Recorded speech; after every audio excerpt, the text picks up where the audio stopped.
By Taboola sponsored links promoted links Lenoir, North Carolina. This brilliant new company is disrupting a $200 billion industry. Insurance award-winning dermatologist. It's the best thinning hair fix. No one's talking about revitalizing hair therapy. It is hard to believe the softly spoken 88-year-old man sitting opposite me was once one of the most pilloried people in the country.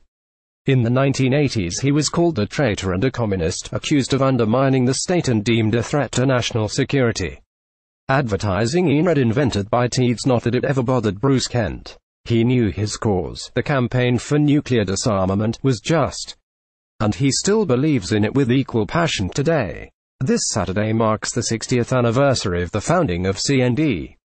It was formed in 1958 at the height of the Cold War, with Russia and the United States racing to have the largest stockpile of nuclear weapons.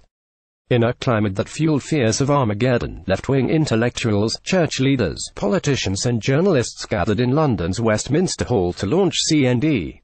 For this meeting grew a mass movement that was to play a crucial role in UK and global politics.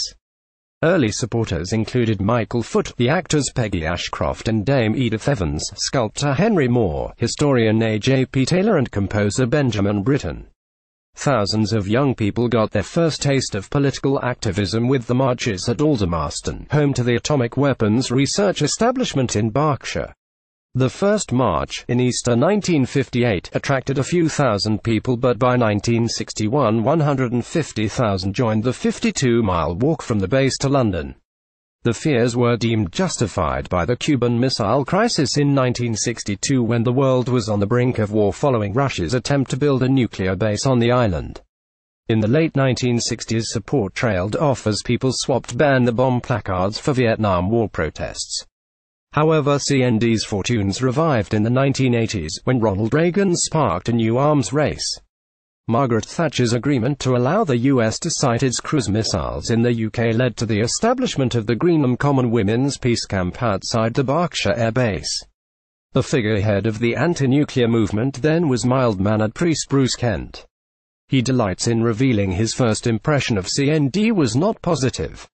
"I was quite hostile to it because I was a curate in Kensington and they marched from Aldermaston to London and my church was on the route and I had at least 5 weddings and all the brides were late and I was furious," he chuckles. But his political stance was sharpened through conversations with the Catholic Bishop of Mumbai. He said, "If it is immoral to murder 10,000 or 100,000 innocent people, it is equally immoral to go round with that intention in your head." And I thought, yes, absolutely right, Bruce says. With characteristic modesty, he plays down his central role in turning around the fortunes of the campaign. He says he became General Secretary of CND in January 1980 because nobody else wanted to be. "They said we will have a big demonstration in Trafalgar Square and I said, don't be ridiculous, we want to get more than 500 people and when we did I've never been so moved to be standing on the plinth watching people coming in," he says. A year later 150,000 marched in London, 200,000 people gathered in Brussels and 100,000 in Paris. There were rallies in Hyde Park in 1982 and 1983, illegal occupations of US bases and sit-downs. In Whitehall, it was the fault of Ronald Reagan, who was calling the Soviets the evil empire, and the US was deploying cruise missiles which were not a deterrent, they were explicitly to be used if the Soviets invaded. That really woke people up, Bruce says in the North London flat he shares with his wife Valerie. The home is filled with memorabilia. At one end of the mantelpiece is a miner's lamp presented to him by trade unionist Arthur Scargill.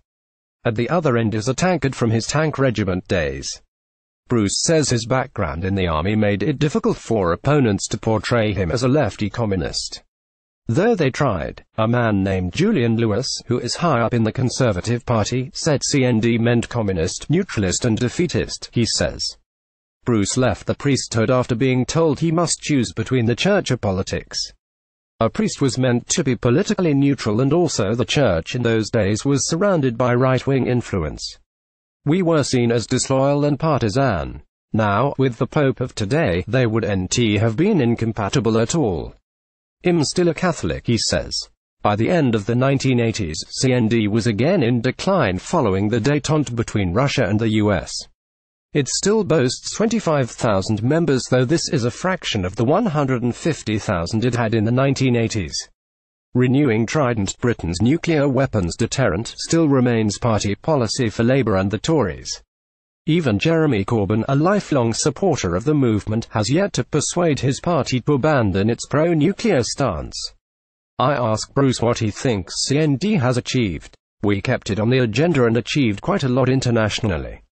In July 2017, 122 countries passed a resolution at the United Nations calling for the abolition of all nuclear weapons.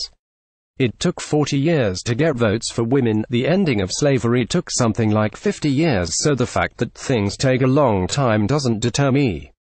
We made a difference, so they wouldn't have been so hostile. We made a difference to public opinion.